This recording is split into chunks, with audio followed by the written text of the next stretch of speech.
چلو جی، تو یہ صبح کے تقریباً 6 بج رہے ہیں لیاقت نیشنل ہاسپٹل میں. اب فائنلی پتہ نہیں کہ 500 مختلف ٹیسٹ ہونے کے بعد اب انشاءاللہ اب جا رہے ہیں گھر کی طرف جا رہے ہیں. بھائی بتاتے ہیں آپ کو بھی.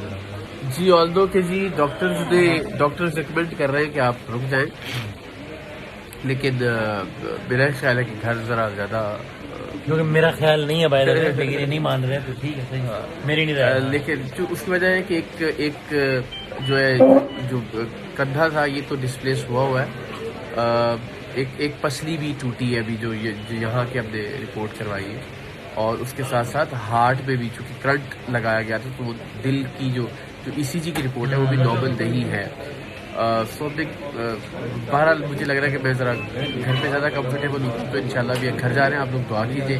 ای سی جی کی جو تفصیلی رپورٹ ہے وہ بعد میں آئے گی، پھر اس کی بنیاد پہ انشاءاللہ اگر خدا نخواستہ ضرورت پیش آتی پھر ہم انشاءاللہ. لیکن وسیم بھائی، سارے بھائی سارے اس وقت صبح کے 6 بجے یہاں پہ موجود ہیں. اللہ تعالیٰ ان سب کو سلامت رکھے، شاد اور آباد رکھے. وسیم بھائی آئی لو یو. خیر، جزاک اللہ آپ کو خیر. آپ لوگ دعاؤں میں یاد رکھیں اور باقی انشاءاللہ خیر ہوگی انشاءاللہ.